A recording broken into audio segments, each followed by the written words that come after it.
Alors, ce soir, on va parler du boucher de... Merci beaucoup, Jo.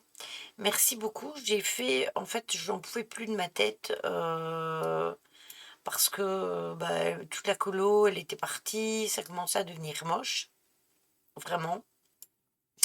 Et il me restait alors du vert et du rose. J'ai mélangé le vert avec le rose. Ce qui a donné ici sur les pointes du violet. Voilà. Mais comme j'en avais pas assez pour tout faire, le restant, je l'ai fait avec le rose. Et ça me permet d'attendre la semaine prochaine, voire la semaine d'après, pour acheter ce produit-là, cette couleur-là, mais dans la même texture que ceux que j'ai mis sur mes pointes, parce que c'est pas le même produit. Et en fait, je vais faire cette couleur-là pour le moment. Je trouve que les couleurs sont assez chaudes et assez agréables et ça change un petit peu du bleu et du violet. Donc je vais peut-être reprendre cette couleur-là pour faire partout et peut-être les pointes en violet, tout simplement. Non, non, non, parce qu'ils étaient redevenus verts, Caro. Il me reste du rouge et du noir bleuté. J'hésite entre... Bah, tu mets les deux.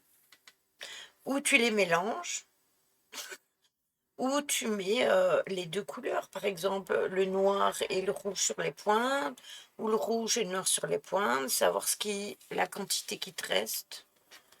Oui, voilà, des couleurs d'automne. Oui, mais tu sais, après, ça donne joli la couleur, mais je prends des risques, hein, parce que je mélange deux couleurs. C'est clair que personne ne saurait avoir la même couleur que moi, vu que c'est un mélange. Même moi, personnellement, je pourrais pas avoir la même couleur, parce que je sais pas la dose que j'ai mis comme ça, plus de chute, hein. Je ressemble au Grinch. Écoute, le noir avec le rouge. Ça devrait faire un ton un peu noir cerise comme ça, je pense.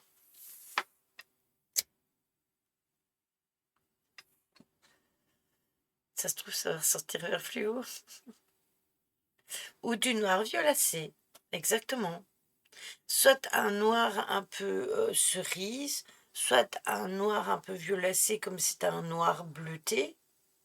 Mais après, quand tu le mélanges, tu peux mélanger un tout petit peu et puis regarder ce que ça donne. Et puis voilà, je vous donne mes astuces teinture. Comment avoir des couleurs qui ne ressemblent à aucune couleur? Faites-les vous-même. Prenez vos couleurs et mélangez-les.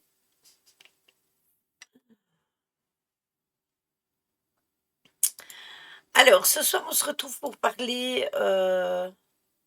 Oui, le noir, ça prend le dessus. Pour parler de Édouard Théodore Gain, ou Jane, en fait, je ne sais pas trop comment ça se prononce, parce que c'est un G avec un E. Or, Georges, ça se dit je.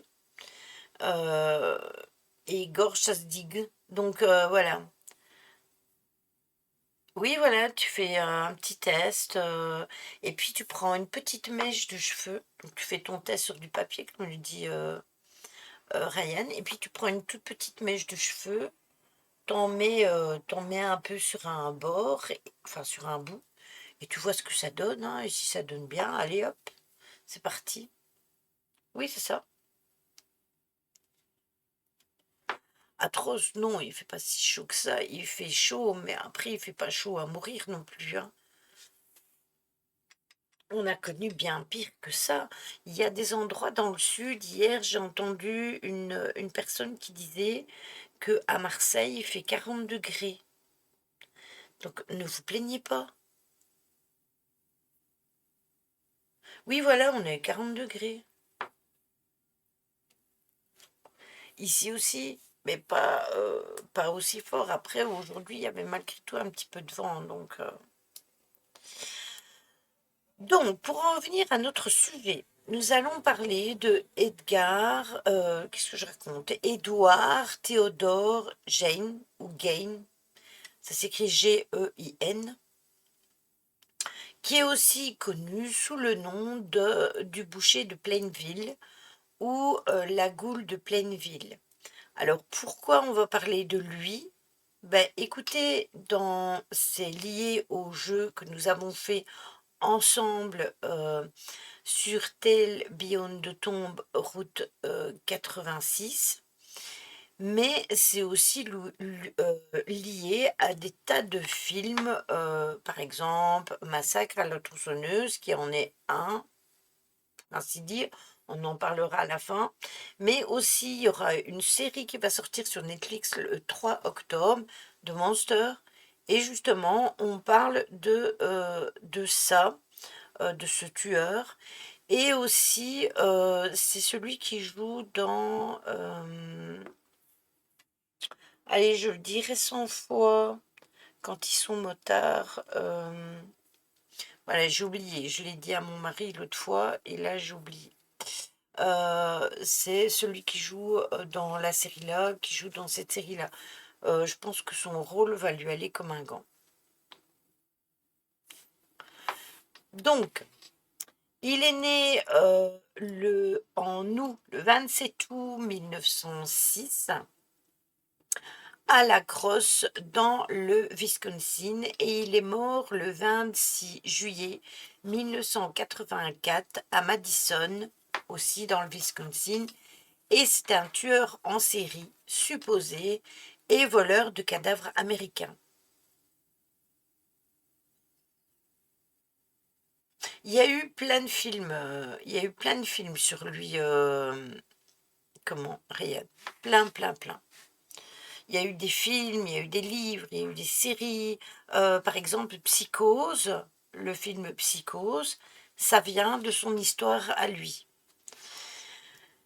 Il a été initialement jugé inapte à subir son procès et il était interné dans un établissement psychiatrique. En 1968, il va être jugé apte à subir son procès. Coucou Véro, comment vas-tu? Et il va être reconnu coupable du meurtre de Worden. Mais il sera déclaré légalement aliéné et placé en détention provisoire. Il va mourir à l'Institut de santé mentale de Mendota d'une insuffisance respiratoire due à un cancer du poumon le 26 juillet 1984. Il avait l'âge de 77 ans. Il repose auprès de sa famille au cimetière de Plainfield, dans une tombe aujourd'hui devenue anonyme. On va en parler pourquoi après. Alors, comme vous avez pu voir dans le jeu, hein, c'était quand même quelqu'un de... Parce que ça a été quand même très bien repris dans ce jeu, même si ils font en sorte que ce soit différent. Je sais plus, je pense que c'est Choupi qui avait dit que ça ressemblait fort à Massacre à la tronçonneuse. Ben justement, parce que le film Massacre à la tronçonneuse a été repris de sa vie. D'ailleurs, si jamais vous voulez voir le jeu, je l'ai mis sur la chaîne secondaire. Donc, Lily, Oana, Chachou, le lien passe dans le chat. Et puis les liens sont mis sur ma chaîne YouTube pour ceux qui sont sur la chaîne YouTube. Donc, il est né à La Crosse, comme je vous disais. Il était le deuxième des fils de George Philip Gain et de Augusta Wilhelmine, né à Lerck en 1878 jusqu'en 1945. Il avait un frère aîné prénommé Henri, et Augusta, donc sa mère, était une fervente religieuse et luthérienne de nom. Elle prêchait fréquemment à ses fils l'immoralité innée du monde, le mal de l'alcool, de sa conviction que toutes les femmes étaient naturellement débauchées et des instruments du diable, elle réservait du temps chaque après-midi pour leur lire des passages de la Bible et elle choisissait généralement, vous savez, des versets de l'Ancien Testament ou alors de l'Apocalypse concernant la mort, le meurtre, le châtiment divin. Il va idolâtrer sa mère et il va en être complètement obsédé. Il travaillait comme charpentier, tanneur et pompier municipal et il possédait également une épicerie locale, mais il la vendit rapidement et il va donc quitter la ville avec sa famille pour vivre dans la ferme de 63 hectares à Plainville, dans le Wisconsin, et ça va devenir leur résidence permanente. Sa mère, ce qu'elle va faire, c'est qu'elle va profiter de l'isolement de la ferme pour lui refuser l'accès à des personnes extérieures qui auraient pu l'influencer, son fils. Parce que si par exemple, à ce moment-là, il avait connu une jeune femme, ben déjà, elle aurait perdu son fils parce que quelque part, elle était manipulatrice, mais pas que. Et elle aurait perdu son fils et il aurait pu être aussi influencé par ses camarades et il aurait tout simplement quitté la ferme. Donc c'est pour ça qu'elle va complètement l'isoler du monde pour pouvoir le malayer comme elle en a envie. Il ne quittait la ferme que pour aller à l'école quand il était enfant et en dehors de l'école, il passait le plus clair de son temps à faire les corvées de la ferme. Il était très timide et ses camarades de classe et ses professeurs se souvenaient de lui pour le fait qu'il avait des manières qui étaient étranges euh, et même au niveau de ses rires, ils avaient l'air spontanés, mais quand il riait à ses propres blagues, en fait, quand il riait, on aurait dit que c'était apparemment que c'était spontané, mais c'était plus forcé qu'autre chose. Sa mère le torturait entre guillemets dans le sens qu'elle le punissait chaque fois qu'il essayait de se faire des amis. Ça a été expliqué par ses proches. Et c'est donc un enfant qui a été isolé du monde tout au long de sa vie. Et malgré le fait qu'il avait un développement social très faible, eh bien, il va réussir plutôt bien, malgré tout, à l'école. Donc, il n'était pas idiot, loin de là. Il était même très bon en lecture. Donc, c'était quand même quelqu'un qui avait la possibilité d'évoluer dans le monde d'une manière différente si peut-être il n'avait pas été traité de la sorte quand il était enfant. Alors, on va revenir un petit peu en arrière pour avoir un œil un peu différent de sa vie de tous les jours. En 1940, son père va décéder d'une insuffisance cardiaque à l'âge de 66 ans. Lui et son frère Henry vont commencer à faire des petits boulots en ville pour subvenir à leurs besoins. Les frères sont généralement considérés comme étant des personnes honnêtes et des personnes fiables par le reste de la communauté du village. Tout en travaillant comme homme à tout faire, eh bien, il va garder aussi fréquemment des enfants chez des voisins. Il apprécie le babysitting et il aura même encore plus facile en étant babysitter parce qu'il a plus facile de s'identifier et de discuter avec des enfants plutôt qu'avec des adultes. Donc du coup, ça va vraiment lui plaire. Henry, lui, commence à fréquenter, il rencontre une mère divorcée de 2 enfants et il veut emménager avec elle. Et il s'inquiète justement de l'attachement de son frère pour sa mère et parle souvent d'elle en mal en sa présence et il réagit tout le temps avec stupeur et avec douleur.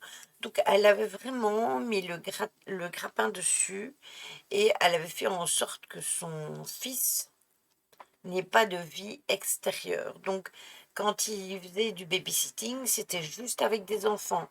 Donc quelque part, elle n'était pas en position de danger. Mais si c'était avec des enfants ou des adolescents de son âge ou des personnes de son âge, eh bien, alors elle mettait son veto. Et si c'était des femmes, là, n'en parlons même pas. Le 16 mai 1944, je dois éternuer.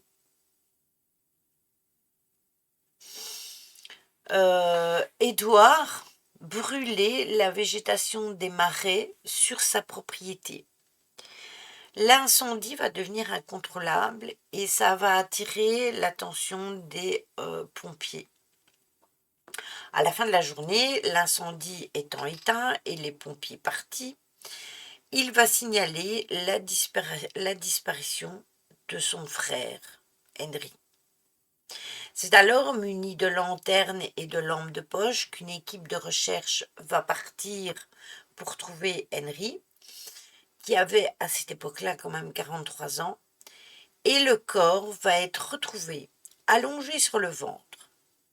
Apparemment, Henry était mort depuis un certain temps et il semblait que la cause de son décès était une insuffisance cardiaque, puisqu'il n'avait subi aucune brûlure ni aucune blessure.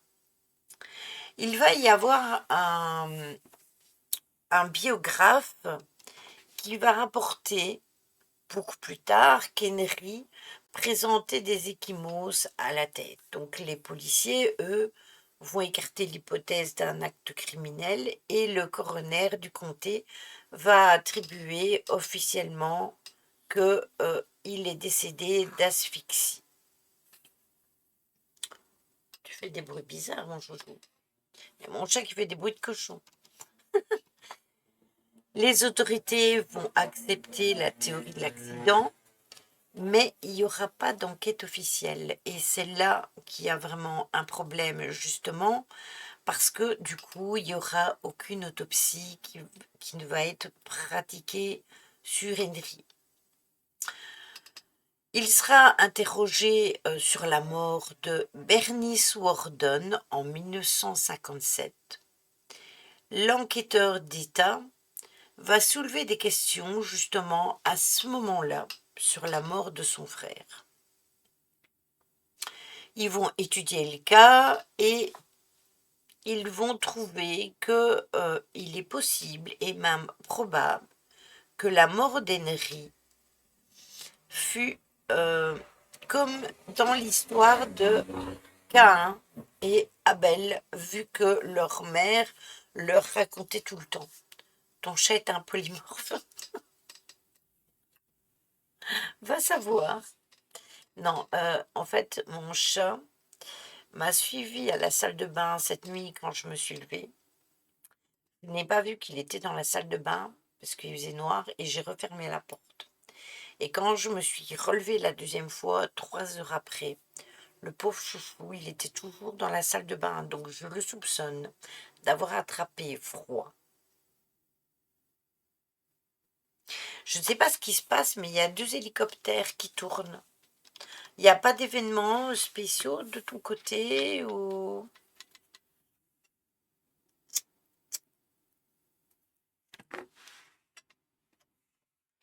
Non, pas aujourd'hui.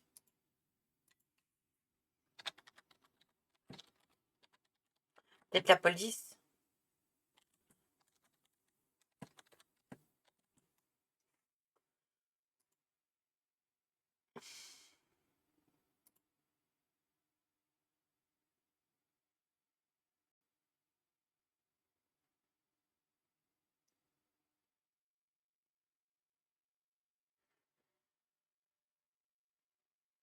Alors, il n'y a pas d'informations spécifiques concernant un hélicoptère survolant sur Tourcoing. Aujourd'hui, vendredi 19 septembre 2025, mais des survols à basse altitude peuvent être prévus pour des opérations de vérification de réseaux électriques pour des raisons liées à l'actualité. Euh, Événements politiques, accidents, scènes de crime, etc.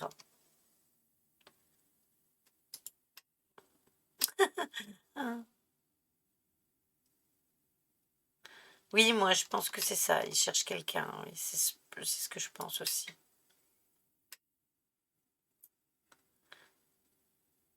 Mais qu'est-ce que t'as foutu maintenant? Il te cherche. Tu vois, ne pas aller travailler. Hein? Ne pas te réveiller et oublier que tu ne travaillais, croire que tu travaillais pas. Eh ben regarde, hein. Maintenant il recherche après toi.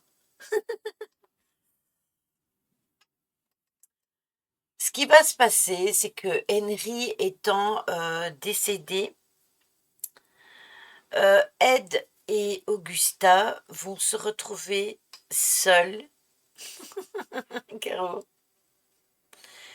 vont se retrouver seuls à la ferme.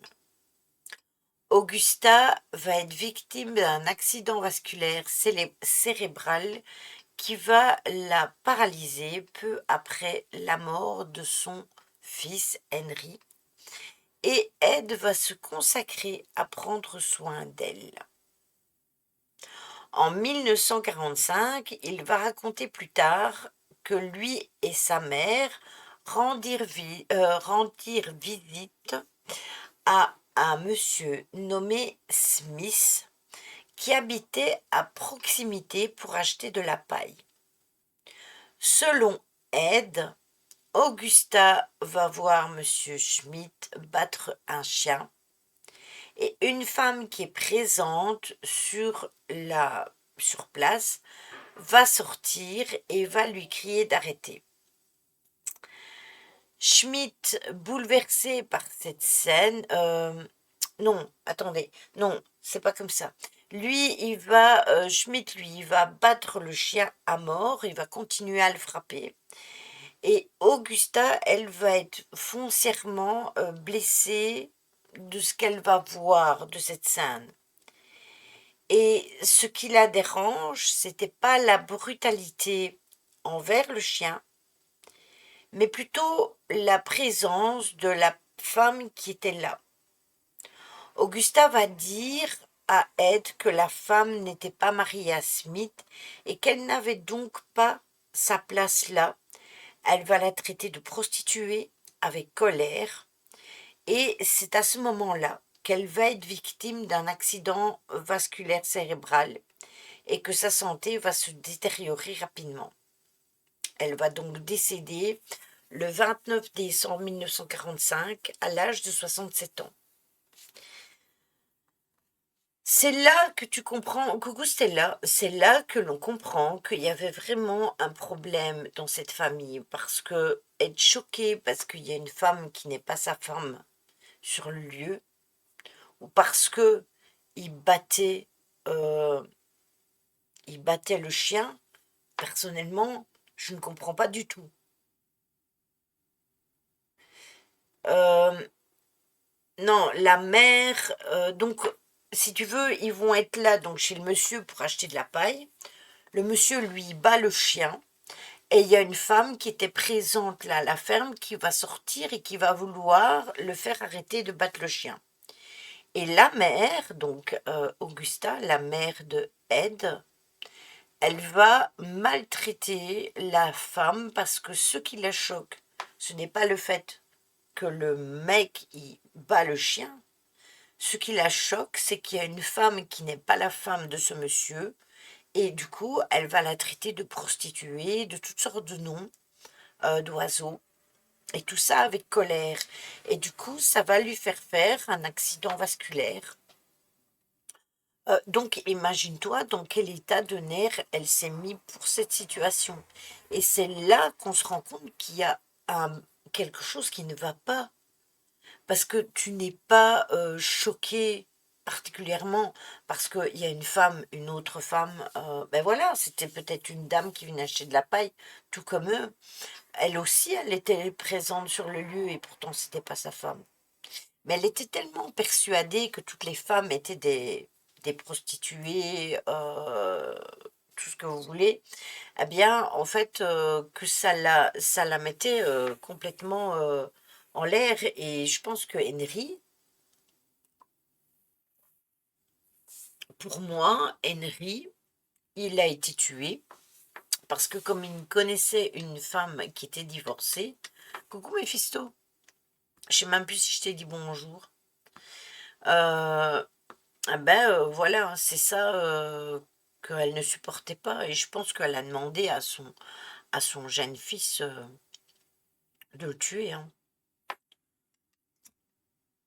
Mhm. Oui, c'est ça. Elle n'était pas choquée par le fait que le chien il était battu. Elle était choquée parce qu'il y a une femme qui était présente et qui n'était pas la femme de Smith. Voilà. Donc lui, le pauvre,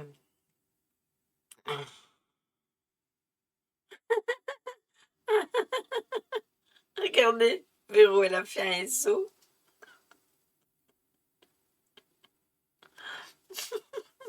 Excellent. Ah.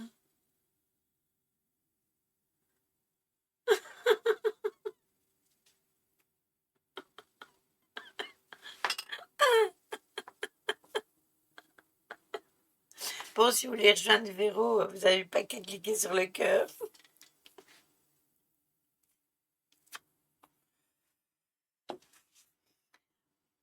Du coup, selon lui, il va être complètement dévasté, c'est fait. Il va être complètement dévasté par le décès de sa mère et selon certains, il avait perdu son seul et unique ami, son seul et véritable amour. Il était alors absolument seul au monde. D'ailleurs, dans le film Psychose, on le montre très bien. Et comment? Dans le jeu, on le montre aussi, hein, puisqu'il y a une reconstitution du squelette de sa mère dans le lit. Donc voilà, il y a plein de choses qui montrent qu'il y avait vraiment un problème, hein. Tu me kiffes, Caro. Et moi, je pue. Ah, la vilaine, elle t'a pas dit bonjour. Quelle honte.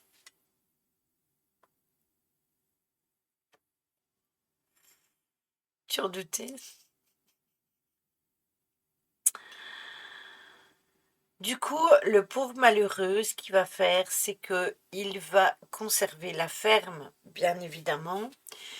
Il va gagner sa vie grâce à des petits boulots. Il va barricader les pièces utilisées par sa mère, notamment le salon, le séjour du rez-de-chaussée, et il va les laisser telles quelles. Il ne va plus rien toucher. Elles vont rester impeccables, hors du temps. Il va vivre dans une petite pièce qui est attenante à la cuisine et à cette époque-là, il va s'intéresser donc du coup à la lecture de romans d'aventure, notamment ceux mettant en scène du cannibalisme et des atrocités nazies. Par exemple, vous avez Lys de Koch. Et du coup, il va être accusé d'avoir sélectionné dans cette histoire-là, hein, des prisonniers tatoués pour la mort, afin de fabriquer des abat-jours et des objets à partir de peau humaine. Il va recevoir une subvention agricole du gouvernement fédéral en 1951 et il va travailler occasionnellement pour l'équipe municipale de voirie et les équipes de battage des récoltes dans la région de Plainfield. Ce qui, évidemment, va lui permettre de rencontrer des gens et de pouvoir cibler justement les personnes qui pouvaient potentiellement être ses victimes.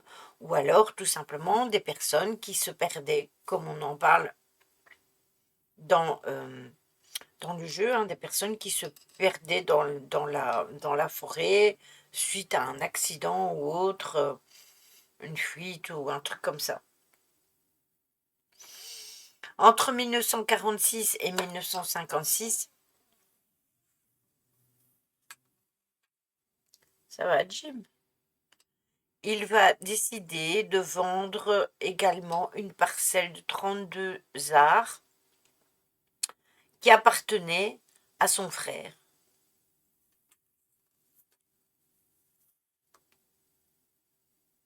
Ça me rappelle l'histoire du gars qui dépeçait les gens avec un tatouage unique et rare et qui les encadrait.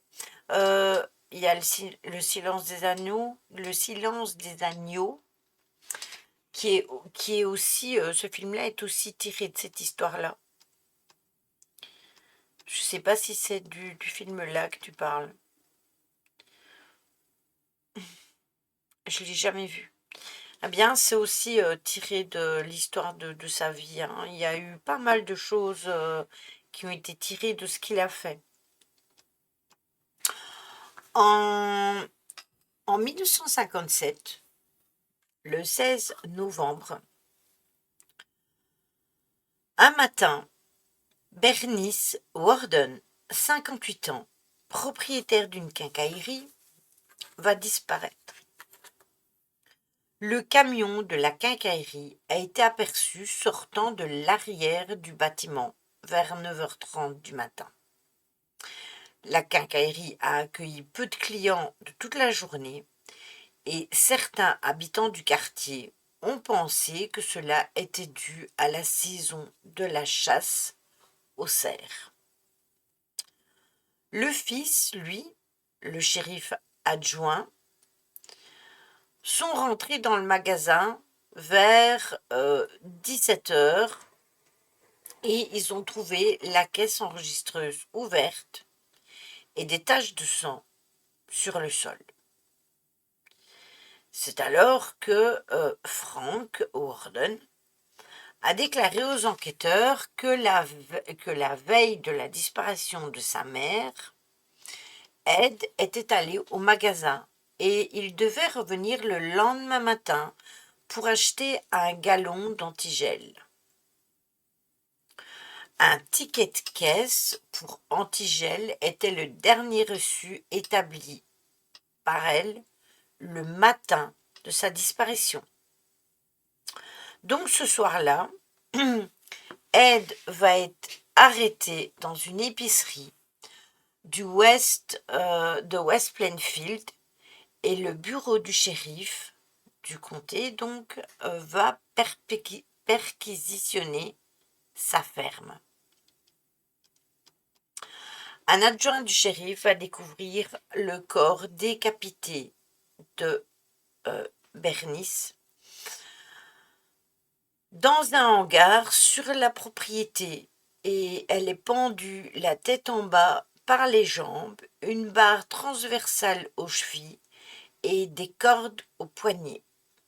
Le torse était habillé comme un cerf et elle avait été abattue d'un coup de fusil de calibre 22. Et elle avait énormément de mutilations qui avaient été pratiquées après sa mort, donc post-mortem. En fouillant la maison, les autorités vont découvrir plein de choses. C'est la caverne d'Ali Baba Gore. Il y a des os humains entiers, des fragments, une corbeille à papier qui a été faite à base de peau humaine, une peau aussi humaine qui recouvre plusieurs chaises, des crânes sur les montants du lit, des crânes aussi féminins, certains avec le sommet scié, des bols fabriqués à partir de crânes humains un corset fabriqué à partir d'un torse féminin écorché des épaules à la taille. Oui, c'est ça. Des leggings fabriqués à partir de peau de jambes humaines. Un masque fabriqué à partir de la peau de, du visage de femme. Un masque facial, celui de Mary Hogan, dans un sac en papier. Le crâne de Mary Hogan dans une boîte. La tête entière de Bernice dans un sac en toile de jute. Le cœur de Bernice aussi dans un sac en plastique devant le poêle. Avouez que c'est ouf. Une robe de jeune fille avec les vulves de deux femmes jugées âgées d'environ 15 ans. Une ceinture fabriquée à partir de tétons féminins. 4 nez. Une paire de lèvres sur le cordon d'un store. Un abat-jour fabriqué à partir de peau d'un visage humain et des ongles de doigts féminins. C'est juste du recyclage. Pas de perte. Qu'est-ce que c'est gore, n'empêche, il était vraiment, vraiment, vraiment très mal.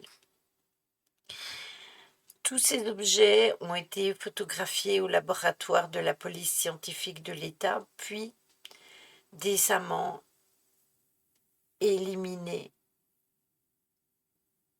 Faut aimer ce genre de déco. Mais tu t'imagines, Caro, une paire de lèvres mise sur le cordon d'un store pour ouvrir un store. C'est économique et écologique.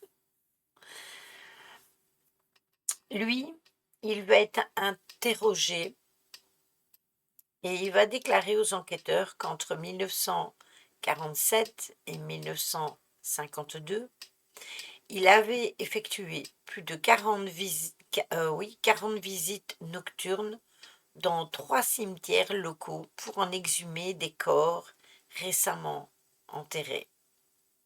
Non, je n'imagine pas. Lors d'une trentaine de ces visites, il a déclaré être sorti de son état de somnolence au cimetière et avoir laissé la tombe en bon état et être rentré chez lui, sans rien. À d'autres occasions, il a déterré les tombes de femmes d'âge moyen, récemment enterrées, lorsqu'il pensait pouvoir remarquer une ressemblance avec sa mère et ramener les corps chez lui, où il a tanné leur peau pour fabriquer son attirail.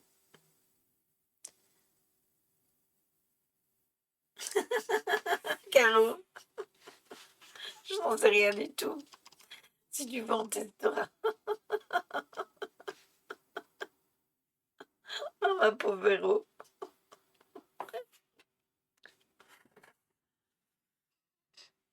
Il a alors admis avoir volé dans 9 tombes et a conduit les enquêteurs à leur remplacement. Alan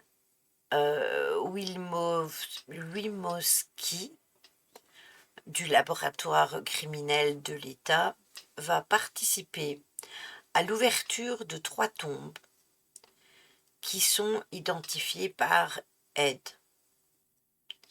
Les cercueils étaient à l'intérieur de caisses en bois et les planches supérieures étaient transversales et non longitudinales. Le dessus des caisses était à environ 61 cm sous la surface, dans un sol assez sablonneux.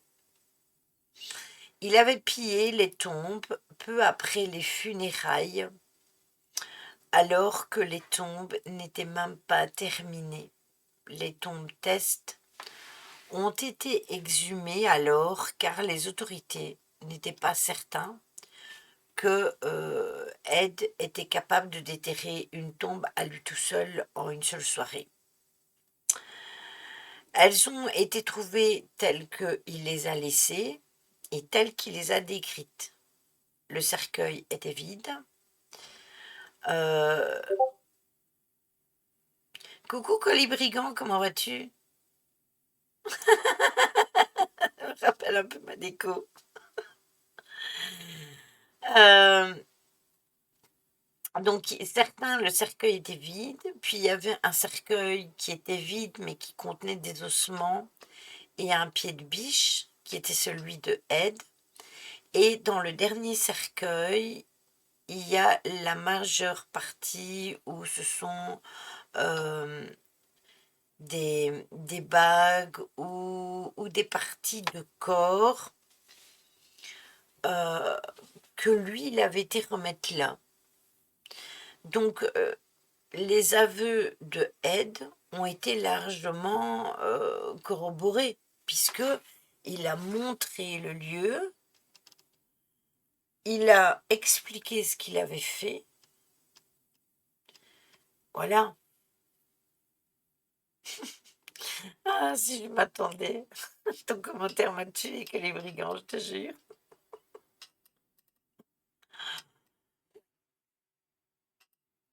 Ah là là. Comme dit Caro, c'est du recyclage.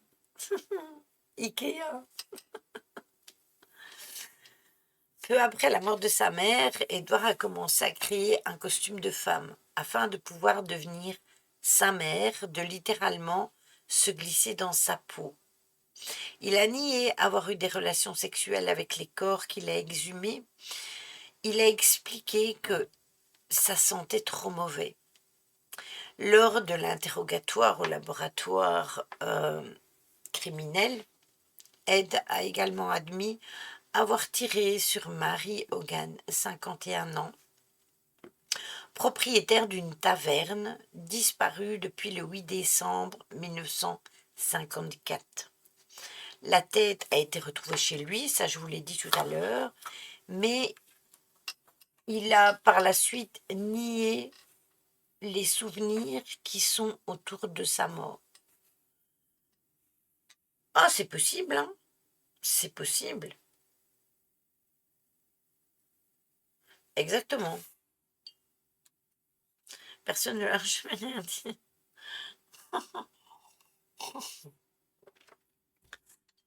Oui, mais tu es pas exprès pour faire leur carillon. D'ailleurs, l'histoire d'être dans la peau de sa mère, on l'explique très très bien dans le film Psychose ou dans la série Psychose que je vous conseille grandement. C'est une magnifique série. C'est avec celui qui joue dans Docteur. Et il a vraiment un talent certain. Il a le chic pour interpréter des rôles de personnes assez controversées. Et cette série, elle est vraiment nickel. C'est vraiment une très belle série. Si on aime ce style de choses, hein. Mais on voit pas de sang, on voit pas de trucs. C'est pas un film d'horreur, c'est pas une série d'horreur, hein.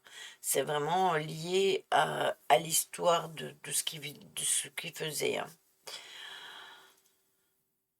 Un jeune de 16 ans, dont les parents étaient amis de Ed, et qui assista à des matchs de baseball et à des films avec lui, a rapporté que Ed gardait des têtes réduites dans sa maison, qu'il avait décrit comme étant des reliques. Des reliques envoyées par des cousins à lui qui avaient servi aux Philippines pendant la Seconde Guerre mondiale. Après enquête de la police, il a été déterminé qu'il s'agissait de peaux de visage humain, soigneusement décollées des cadavres et utilisées par Ed pour en faire des masques. Donc c'est lui qui les a fait, hein. Ça n'a pas été envoyé des Philippines, ni des coupeurs de tête, etc. C'est lui qui a réalisé cela lui-même.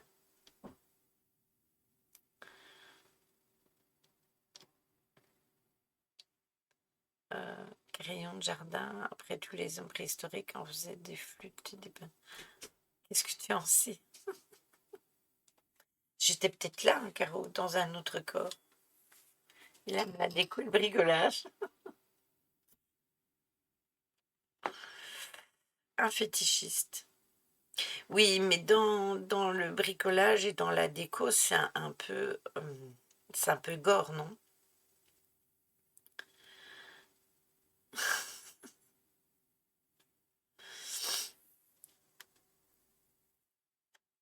On va croire que vous êtes tous des psychopathes. On va dire, dans la communauté de Lily, ils sont tous psychopathes.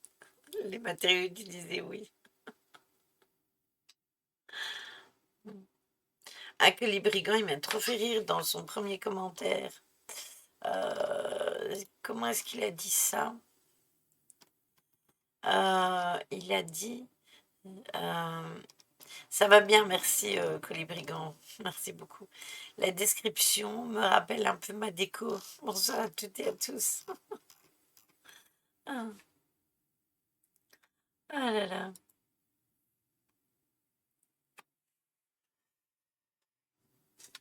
Alors, lors de son interrogatoire, il va être raconté que le shérif aurait agressé Ed en lui cognant la tête et le visage contre un mur de briques.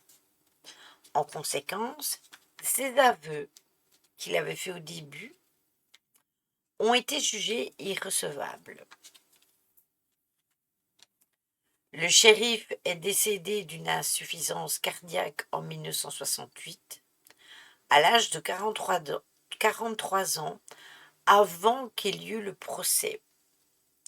Nombre de ceux qui connaissaient ce shérif ont déclaré qu'il avait été traumatisé par l'horreur des crimes de ce qu'il avait découvert et que cela avait ajouté à la peur du devoir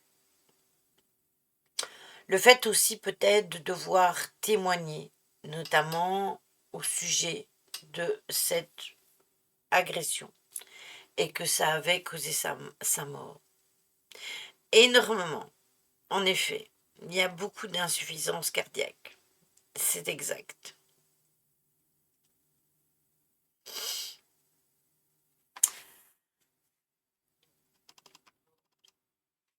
Outre les meurtres des deux dames, Ed va être également mis en cause dans plusieurs autres affaires non résolues dans le Wisconsin. Et en novembre 1957, les autorités présentèrent à Ed une liste de cas de personnes. Coucou Justin, comment vas-tu? Tu vois, t'arrives avant la fin aujourd'hui. Et dans cette liste, il y a plein de personnes considérées comme disparues, survenues entre le décès de sa mère et celui justement de celle qui tenait la quincaillerie. Leurs soupçons furent encore plus réveillés après, bien évidemment, la découverte des restes de la deuxième victime. Cependant, il va y avoir des tests au détecteur de mensonges qui vont exonérer Ed de tout autre meurtre et les psychiatres conclurent que ces violences ne visaient que les femmes et qui ressemblaient, ces femmes-là devaient ressembler à sa mère. Lily, Justin est là, faut terminer le live. Ah, j'ai vu que tu avais mis un petit mot dans le Discord, je t'ai répondu, mais tu l'as pas mis. Il n'y a personne qui l'a vu, je pense, parce que tu l'as mis dans vos questions, et si tu le mets pas dans le blabla, il n'y a personne qui le voit. Ah, pauvre Justin, le pauvre malheureux. 2 fois il vient, 2 fois on finit le live. C'est lundi, il est venu, je finissais le live, j'allais faire le raid. Mercredi, il vient, et le pauvre, encore une fois, j'allais lancer le raid. Le pauvre malheureux, il n'a pas de chance. C'est pour ça que je lui ai dit qu'il devait se fier à 21h. 21h, c'est la bonne heure. En plus, il est en Suisse, donc ils sont à la pointe de l'heure en Suisse, donc c'est pas normal.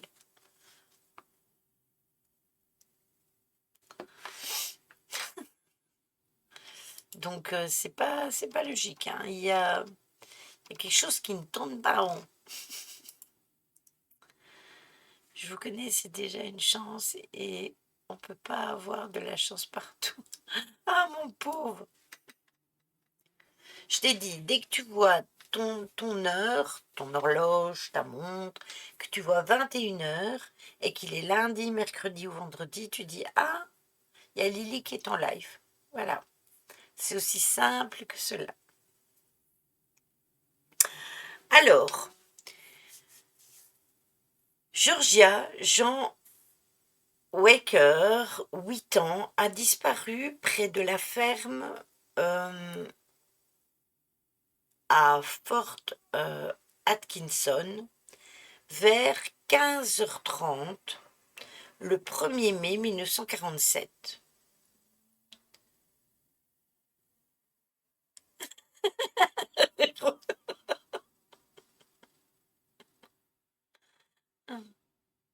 Oui, mais bon, comme on parle toujours un petit peu, voilà.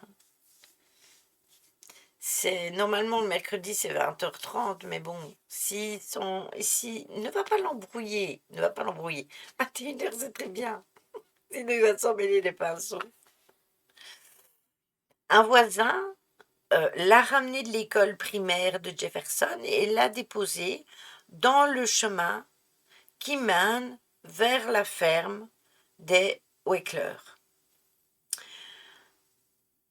Georgia Jean a été vue donc pour la dernière fois s'arrêtant pour ouvrir la boîte aux lettres de la famille et en retirer une pile de courrier. Il y a des témoins qui ont rapporté avoir bien vu la berline Ford de 1936 de couleur sombre, même noire, avec un phare en plastique gris dans les environs cet après-midi-là. Ed, bizarrement, possédait une Ford noire de 1937. Donc, il n'y a pas beaucoup de différence puisque celle qui a été entrevue, c'est soi-disant une de 1936 et lui, il a une de 1937. Ils aperçoivent la même voiture de couleur sombre, peut-être même noire, et comme par hasard, lui, il a la même voiture. Je vous rappelle que dans ces années-là, il n'y avait pas des voitures comme au jour d'aujourd'hui.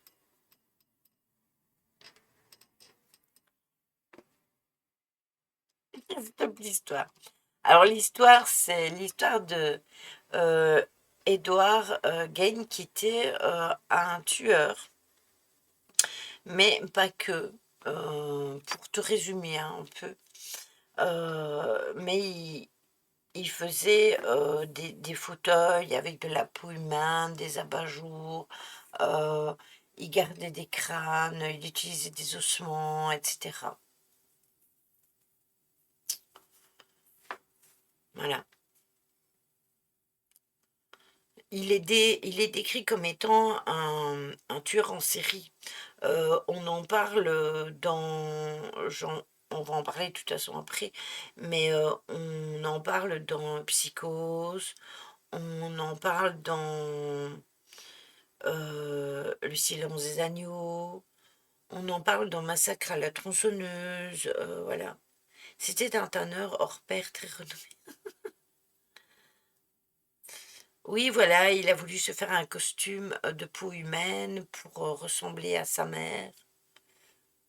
Ah ouais, il avait l'air chaud. D'ailleurs, je sais pas si tu étais là quand on a fait Tel Beyond de Tombe Route 86, mais le jeu est tiré de cette histoire. Oui, oui, c'est une vraie histoire. Il a vraiment existé.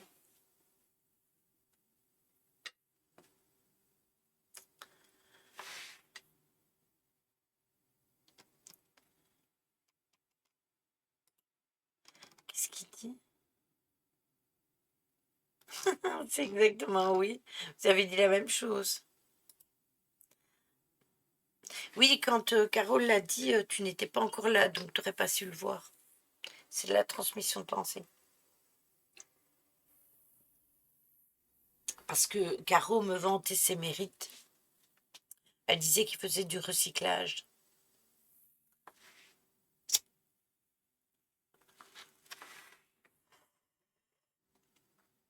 Il y a aussi Evelyn Hartley, 14 ans, qui a disparu alors qu'elle gardait une fillette de 20 mois à domicile le soir du 24 octobre 1953 à La Crosse. Son père, Richard, a appelé la maison où elle gardait l'enfant à plusieurs reprises après qu'elle ne se soit pas présentée comme prévu à 20h30. Il n'a eu aucune réponse, donc inquiet, il va se rendre chez les Rasmussen et il va constater que les portes étaient verrouillées, les lumières et la radio allumées et qu'il y avait des objets éparpillés de partout dans la maison. Les meubles du salon avaient été déplacés à différents endroits, tout comme les manuels scolaires d'Evelyne. Richard a trouvé ses chaussures dans différentes pièces, une chaussure à l'étage, une autre en bas. Il a également trouvé les lunettes cassées de sa fille à l'étage et Richard n'a pas retrouvé sa fille dans la maison. Ed a été interrogé au sujet de cette disparition et il va nier toute implication dans la disparition de cette jeune fille. Et il a réussi 2 tests du détecteur de mensonges et la police n'a trouvé aucune trace des restes d'Evelyn. Après, c'est possible que c'était lui et que il a laissé le corps dans un endroit ou dans un autre, ça c'est possible. Il va y avoir Victor Harold Trevis aussi, 42 ans, qui est parti chez Seltzer en compagnie de Raymond Burriest. C'était juste une connaissance à lui et c'est en novembre 1952.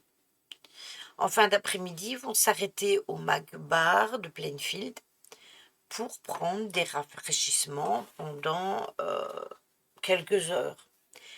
Et vers 19h, ils vont quitter le bar. Ils vont monter dans la voiture et ils vont s'en aller. Les chasseurs, ainsi que la voiture conduite par Raymond, ne furent jamais revus. Il n'y a aucune trace d'eux qui ne va être retrouvée. Travis et Raymond chassaient dans la ferme voisine de celle de Ed.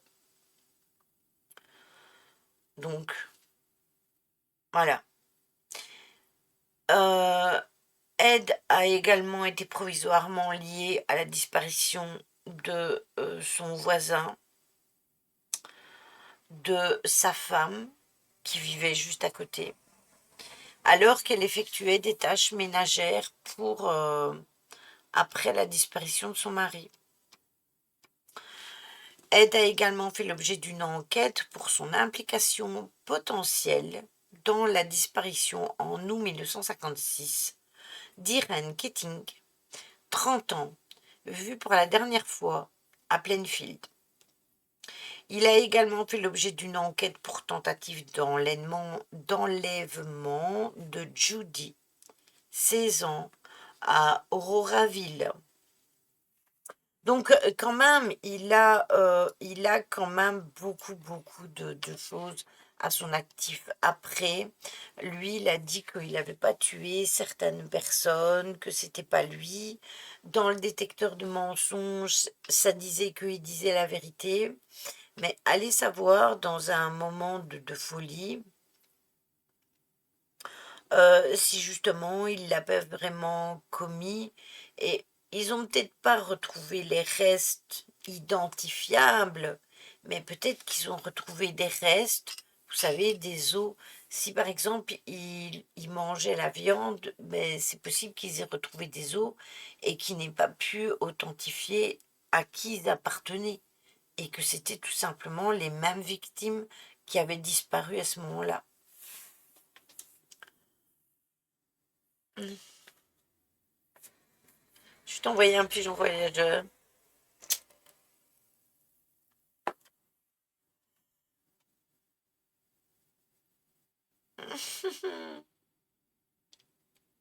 Ça me dit quelque chose. Vous n'aviez pas parlé d'un pigeon il n'y a pas longtemps. Mais justement, comme il avait des problèmes de ce côté-là, je pense qu'il était mis justement sous médication, Caro.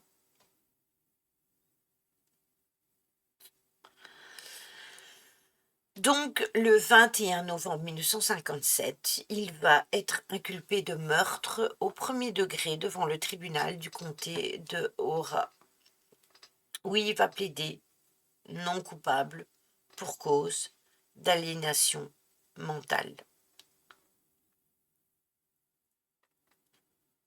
On est d'accord.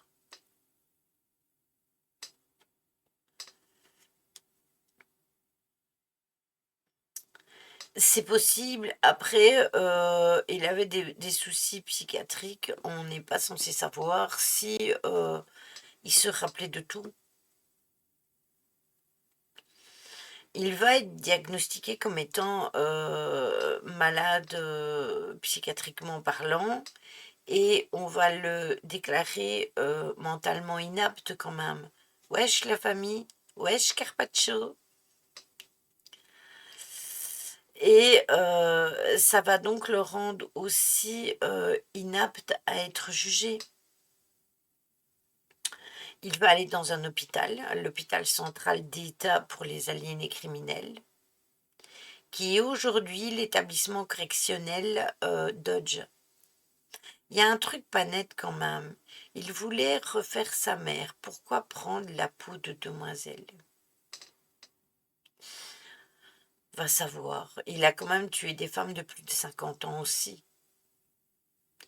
Et c'est avec la peau là qu'il a refait les corps, un corps.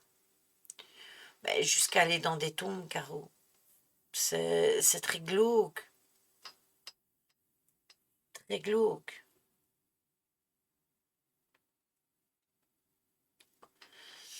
Moi, je pense que les demoiselles, il les a tuées plus parce que sa mère, ça c'est ma remarque personnelle, hein.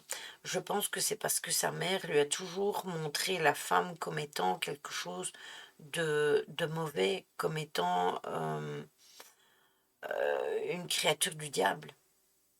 C'est dégueu, c'est pas glauque.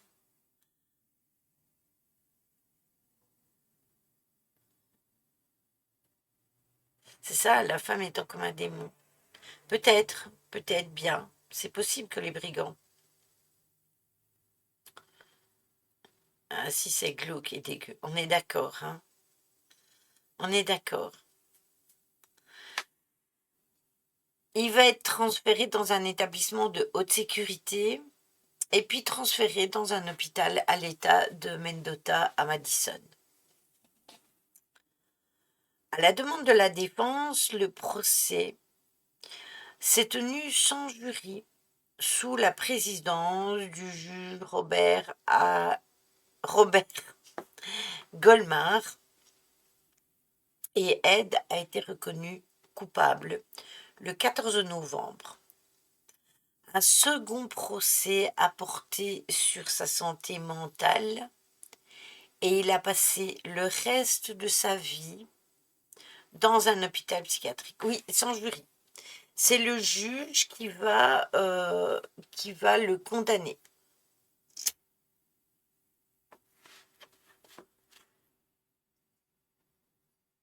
On dit que les jeunes ne s'entendent plus vers les métiers manuels, mais avec des remarques comme les vôtres. Carpaccio. Coucou Chadou. Donc il y a vraiment que, euh, que le juge qui l'a déclaré. Il n'y a pas eu de jury. Parce que je pense que s'il y avait eu un jury, il y aurait eu des problèmes peut-être justement par rapport à ça. Il y en aurait un qui disait ah mais non, il a un problème, il faut pas le juger pour meurtre, etc. Mais il les a quand même tués, les femmes. Même s'il avait un problème psychiatrique, Je suis d'accord, mais de là à ne pas le condamner pour meurtre, il a quand même plaidé non coupable, hein, je vous rappelle, hein.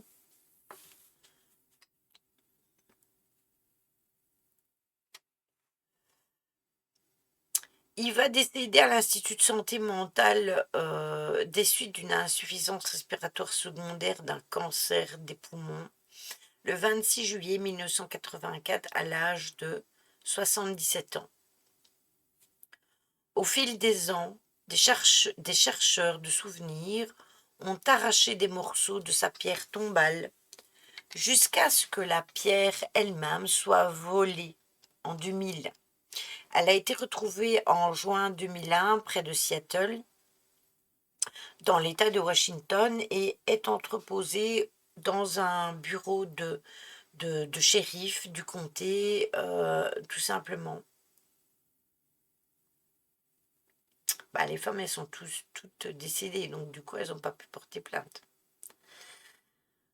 Lui, il est enterré entre ses parents et son frère au cimetière de Plainfield, et sa tombe n'est désormais pas marquée, mais tout le monde dans cette région sait où elle est. C'est ça. C'est vraiment ça, Caro. Ils ont cherché à avoir des petits souvenirs de sa tombe en allant casser des morceaux de sa pierre tombale. Jusqu'au jour où il y en a un qui a pris la pierre tombale complète, enfin ce qui restait, et il l'a volée. Et elle a été retrouvée quand même dans le près de Seattle, donc c'était pas tout près, hein. Après, ça ne m'étonne même pas qu'il ait été idolâtré, vu que quand même, il y a eu pas mal de choses qui ont été l'ésotérisme. Bah, qu'est-ce qu'ils ont fait? Ils sont complètement dégénérés. Ça va, merci Shadow, ça va. Et toi, comment vas-tu?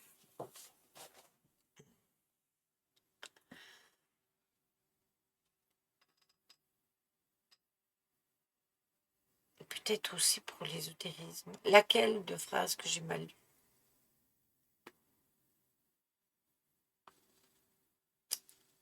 Oui, moi je pense aussi, plus par des fanatiques et par des copycats, je suis d'accord. Dites-vous que ce style de personnage fascine, fascine les personnes qui sont comme eux. Ils se reconnaissent hein, dans sa vie. Moi, je suis fascinée par le tracé des criminels, certes, mais, euh, mais pas dans le sens, dans ce sens-là. J'aimerais vraiment comprendre comment ils peuvent en arriver là. Et j'ai toujours regardé tout ce qui était criminel, lecture, etc. Mais comment ils ont pu en arriver là? Ce genre de personnes, même incarcérées, reçoivent des lettres d'amour et des demandes en mariage. Oui, tout à fait. Et c'est pas forcément un exemple. Mais ça fascine dans la mesure où c'est hors du commun. Oui, c'est hors du commun. Mais c'est aussi de se demander comment tu peux passer de ça à ça. Tu vois, comment, parce que tu as des tueurs qui ont juste tué, point. Mais comment tu peux arriver à passer d'un tueur à tanner la peau humaine, à en faire de la peau pour mettre sur des chaises, à... Enfin, je sais pas, c'est... Oui, c'est ça. Mais après, ça peut fasciner aussi du coup des personnes qui ne sont pas très stables et leur donner des idées, ça c'est clair. Ça c'est clair. Après, vous avez eu tous les films aussi, hein. Vous avez eu d'abord Psychose d'Alfred Hitchcock, qui est quand même sorti en 1960, d'après le roman de Robert Bloch, qui est un excellent film. Vous avez Massacre à la tronçonneuse de Tobe Hooper, qui est sorti en 1974. Vous avez Maniac de William Lustig, qui est sorti en 1980, qui s'inspire vraiment librement de cette histoire. Je le disais tout à l'heure aussi, on parlait du Silence des agneaux de Jonathan Demme en 1991, qui a été inspiré du roman éponyme de Thomas Harris, qui reprend aussi de cette histoire. Vous avez Deranged, réalisé par Jeff Gillen en 1974. Vous avez le film Jane le Boucher, qui est réalisé par Chuck Parello en 2000, justement au moment où cette fameuse sépulture a disparu, Caro. Et dans le cas de figure, Ed est un des amis de Pogo dans le court-métrage dont on parle. Et Pogo et ses amis ont réalisé pour François Gay ce truc-là en 2008. Et c'est un film de fiction animé sur le tueur de série John Wayne Gacy. On en a déjà parlé ici sur la chaîne. Il n'y a pas si longtemps que ça, hein, on a parlé de John Wayne Gacy. C'était le fameux tueur qui était un policier et qui était un tueur en série.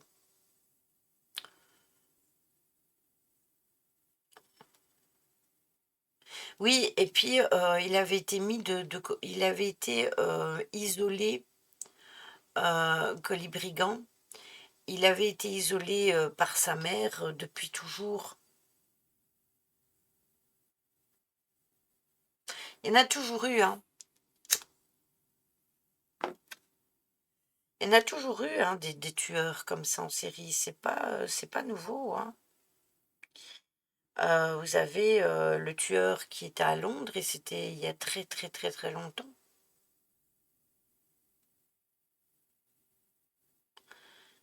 Laquelle de série Shadow? Alors, le clown. Puis vous avez aussi dans American Psycho 2000, le tueur Patrick Bateman parle de son adoration pour ce tueur-là, et il est également un psychopathe ne pouvant s'empêcher de tuer que des femmes sans abri et des homosexuels. Oui, c'est très vieux. Vous avez aussi Psychose. Ben, vous avez eu le film Psychose d'Alfred Hitchcock qui a été repris et remodelé par Gus Van Sant, qui a fait les films, la deuxième série de Psychose. Oui, Alerte Cobra. Vous avez Dragon Rouge aussi, où on parle de Hannibal Lecter, dans le deuxième épisode, je pense. On parle de ça, donc la série Hannibal. Vous avez le film Maniac qui est sorti encore en 2012. Il était déjà sorti dans les années 80. En 1980, il y avait déjà eu un film qui s'appelait Maniac. Et en 2012, ils ont fait un remake justement de ce film. Et c'est un homonyme à celui de 1980. La première version de Hitchcock est tellement plus flippant. Ah oui, il est excellent. Mais la série, si vous avez l'occasion de la regarder, je vous la conseille. Moi, c'est dont je me rends compte, c'est que j'aime le côté enquête. Oui, moi aussi. Vous avez Skinner, qui est sorti en 1993. Vous avez Hitchcock, en 2012, qui a été basé sur la création du film Psychose, où on y suit en parallèle la vie de Ed, qui est interprété par Michael Wincott.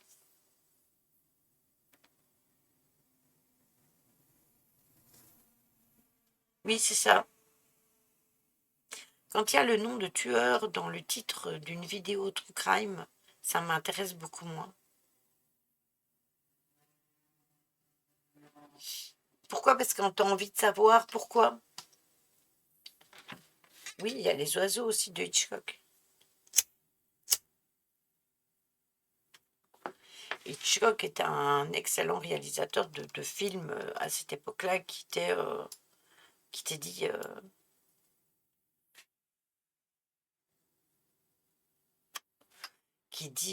comme étant des films dits d'horreur, hein. En 2022, et là je vous parle de la série qui va sortir sur Netflix le 3 octobre, vous avez Ed qui est interprété par Shane Kerwin, qui apparaît dans la première saison de la série d'anthologie Monster de Netflix, comme une possible source d'inspiration pour les crimes du tueur en série Jeffrey Dahmer. Cependant, il y aura un lien direct entre les deux et c'est pas que de la spéculation. Vous pourrez la regarder sur Netflix, elle sort, je pense, elle 3.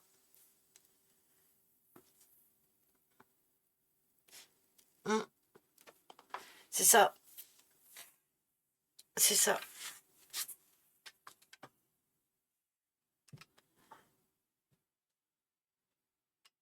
C'était ça hein, qui lui plaisait, hein, c'était de les savoir dans la peur, hein, clairement.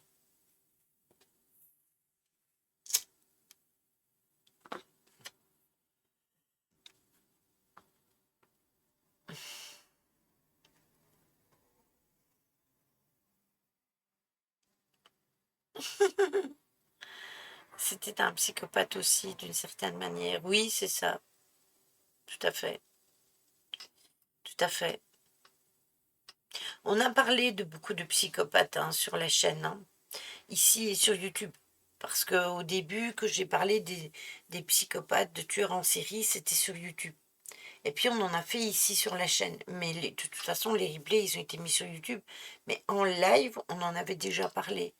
Euh, je ne sais plus de qui on avait parlé sur YouTube. Mais ça date hein, tellement il y a longtemps.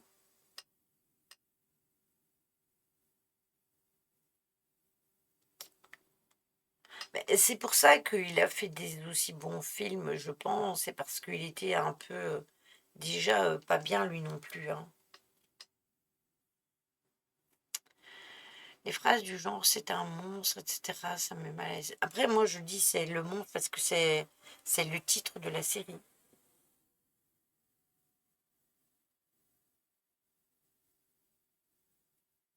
Oui, mais ça passait quasiment en même temps. Enfin, l'un après l'autre. Tu avais Alerte Cobra et après tu avais le clown droit derrière.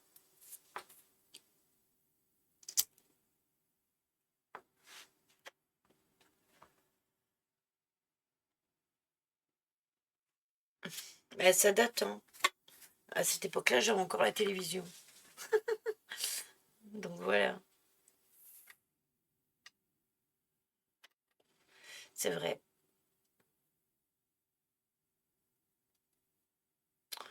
Après, tu as des personnes.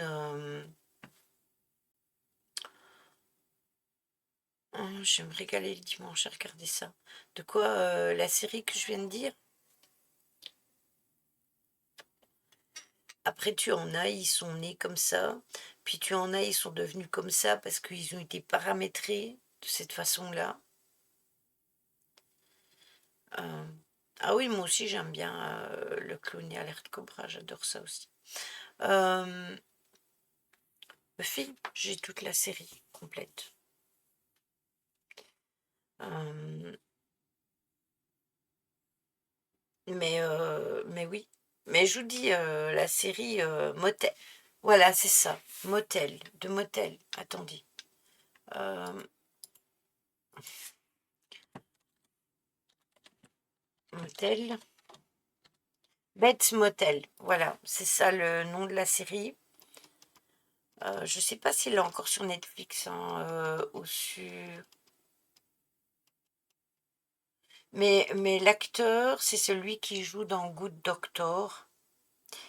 Heu et cet acteur-là, il sait jouer, heu Freddie, Highmore, il joue toujours des rôles, incroyablement, compliqués.